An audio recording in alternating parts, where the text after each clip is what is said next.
Jack learned the language of the sea long before he had shelter to call his own.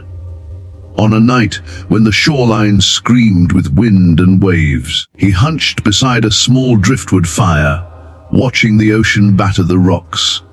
The cold got into his bones, but something else, an instinct older than his exhaustion, kept him staring. A pale scrap of fabric flashed in the surf, and a child's cry ripped across the wind. Two bodies were tossed onto the sand. Adrenaline erased weariness. Jack waded through the icy water and dragged the little girl out first, pressing his tattered coat around her shaking shoulders. Her mother lay half submerged, elegant coat sodden and torn. Jack hauled her free, breathless, and began pressing on her chest with trembling, dirty hands. For a long, terrible moment there was nothing. Then she coughed, rolled, and drew air like someone given permission to live again. The child clung to him. The mother, eyes glassy and frightened, recoiled. "Don't touch us," she warned, pulling the girl close. Jack held up his empty palms. "I won't hurt you." The sea almost did. The girl, small and trusting, whispered, "He saved us."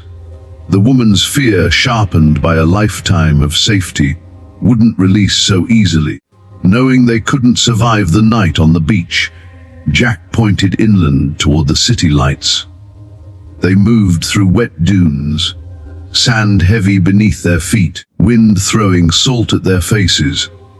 The mother finally allowed it but kept her distance, dignity a thin armor, even when soaked and trembling. Jack led them to an old warehouse with boarded windows where he slept among blankets and a dented lantern. It smelled of damp concrete, but it was dry. Inside, the child, Lily, fell asleep almost at once. The mother watched the place as if it offended her. When Jack offered a thermos, she sniffed it suspiciously before giving it to Lily. The little girl drank gratefully. The woman's distrust lingered, but hunger softened her edges. They introduced themselves with small, wary words. "Catherine," the woman said. "Jack," he answered. Names were bridges, however thin. Jack kept to the shadows of the room, unwilling to take more comfort than his guests. That night, in the dim rodent light, the three of them slept in a fragile kind of truce. Morning arrived grey and thin. Lily's curiosity called her to Jack.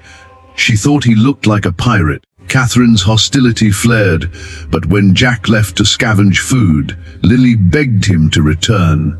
He did, coming back with bread, bruised apples, and milk, small miracles negotiated with vendors who handed him leftovers with a sideways look. Lily's smile warmed the room. Catherine ate carefully, the old behaviors of the boardroom failing to matter as much as a full stomach.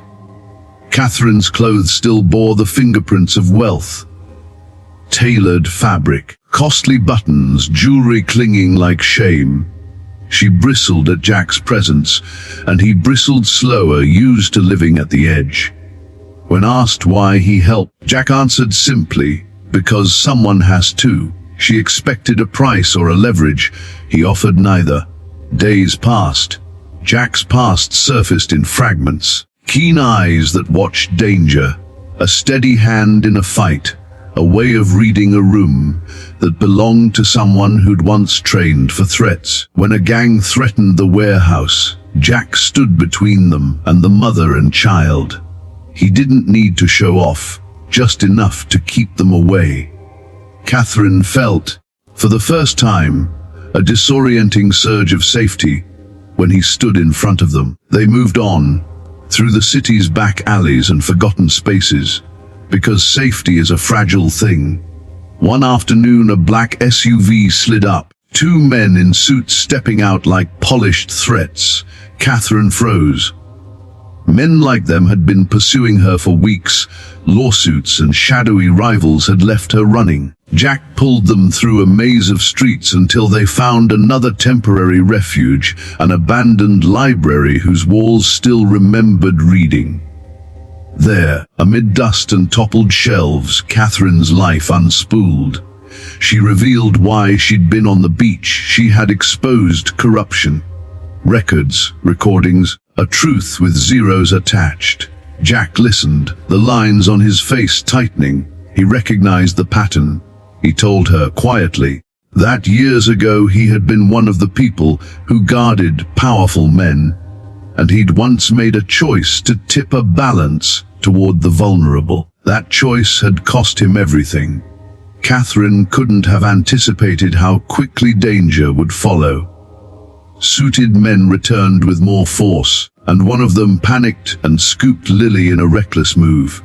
Jack froze, not a threat, but an inevitability gathering stillness. On his signal, with a few precise moves and calm words from Catherine naming charges and judges and consequences, the situation deflated. Lily slid safely into Jack's arms. Police arrived with the slowness of institutions that rarely move until there's a shove. But when they did, they came with badges and questions that could wrap wrongdoing in paper. The fallout brought cameras, interviews, and an unlikely kind of attention. Catherine stood at a podium and spoke in a way that surprised even her PR team. About systems that reward cruelty, about debts that cannot be paid with money, about dignity. She named Jack. She refused to reduce him to the label homeless. Is a man, she said, and that simple shift unmoored the story from its expected angle. Offers arrived, bright and dangerous television specials, books, pundits who make miracles into headlines. Jack sifted through them like he sifted through trash. Some things were salvageable, most would stink. Catherine proposed something different: build a proper shelter, not charity theater. Real work run by people who had lived the life they aimed to fix. Jack agreed. He wanted paid, trained marshals from the street, reliable care, and dignity without a donor's pedestal. They rented a modest brick space and called it First Watch. On opening day, the mayor made a speech. Cameras clicked, and lilies of bureaucracy wilted politely. The real celebration came later: stew that tasted like home, a rumpled table where people could sit and not be invisible, and Lily pinning a crooked paper badge to Jack's shirt so he would remember why he'd kept going. Jack moved into a small studio above the shelter with a door that locked and a sink that didn't complain. He kept his pack nearby for a while. Old habits are hard to fold. But he slept under a roof that didn't tremble.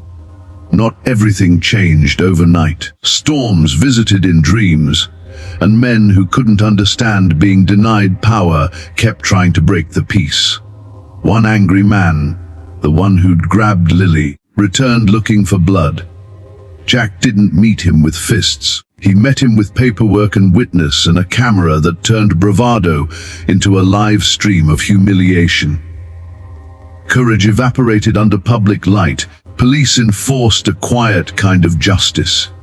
Months moved in a different rhythm. Catherine's company lost investors who preferred profit without conscience. It gained back others who would stand with repair rather than ruin. Lily finished a school project about someone brave without mentioning boardrooms. Her drawing was a bearded man holding a paper sun. Jack bought apples for the staff, socks for anyone who asked, and learned to sign his name without flinching at a line. One evening they returned to the beach, where the storm had thrown them together. The water licked the sand gently now. Lily chased gulls and called the horizon hers. Catherine stood barefoot, shoes in hand, and let the ocean touch her ankles. She told Jack, quietly without cameras, that he had saved them.